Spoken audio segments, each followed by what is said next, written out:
I think the first thing you need to realize is that one is we want to demystify governance, okay, and make it as practical as possible so that everybody understands what it is.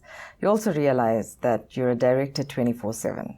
So it's really important that you understand your fiduciary duties and responsibilities, as well as keep abreast of events that are happening. I think the aspect for me is that a board is made up of human beings, and they each come with their own level of knowledge, skills, and experience, their own frames of reference, their own paradigms, and their own personalities. So as a new director on a board, you have to be able to understand the dynamics around the boardroom table in order to be able to navigate them. You have to also understand that as a new director, there may be areas that you know nothing about, so your induction program is really important so you understand what the legacy issues are.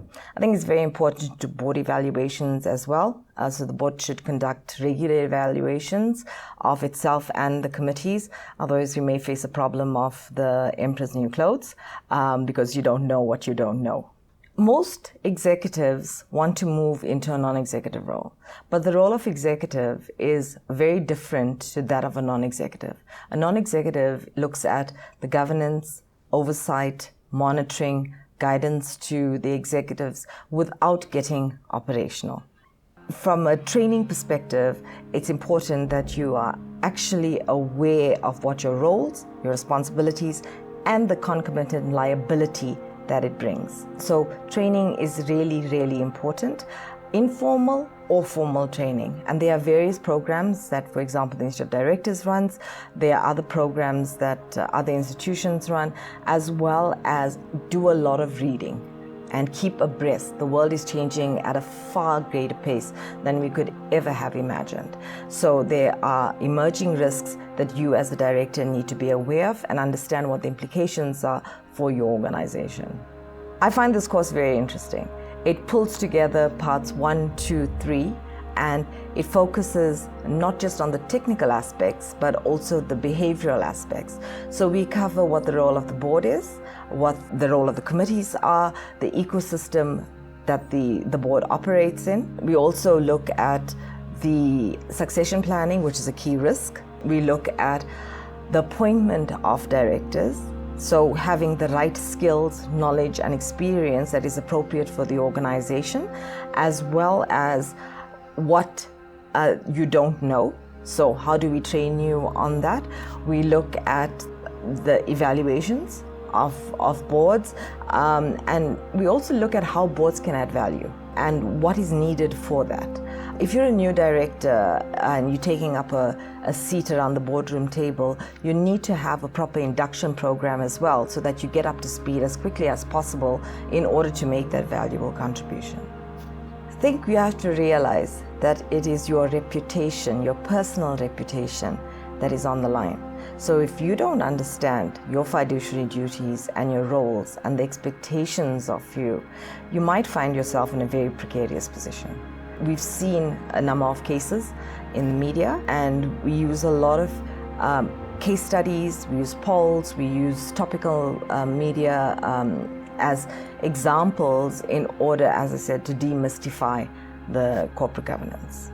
So I've been working with boards for more than 20 years, and I'm very passionate about effective boards. I'm very passionate about effective directors. What I enjoy about being a director part 4 is that it brings through the technical aspects combined with the psychology of being a director, as well as what directors need to know and the behavioral aspects of it, which all bodes well for an effective board.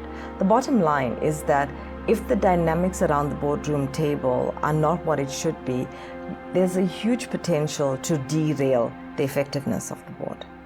So I've been an independent non-executive director since 2013.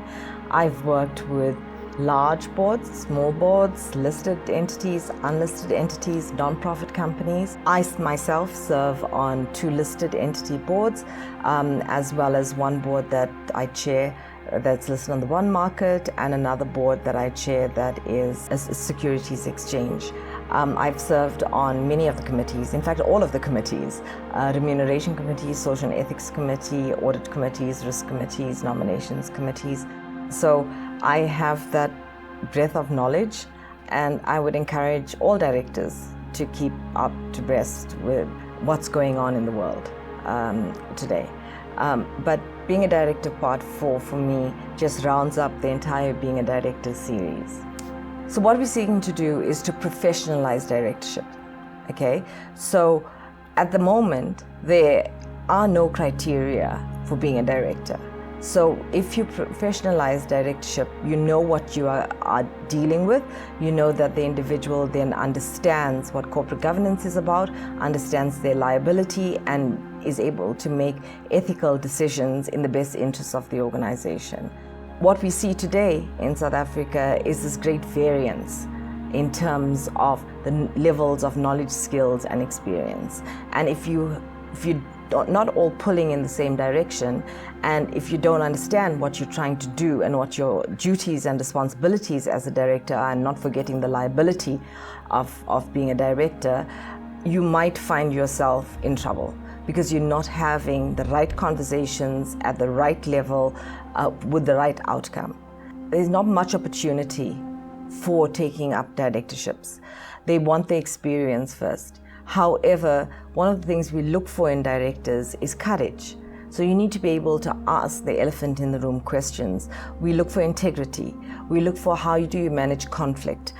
It's still very difficult to get onto boards, but once you are on that board, you need to be able to discharge your fiduciary duties. And remembering that if you don't put in a dissenting vote on any resolution, then you will be held to account on that. I'm Sarita Martin. I'm an IODSA governance specialist in being a director part 4, and I look forward to seeing you at our next course.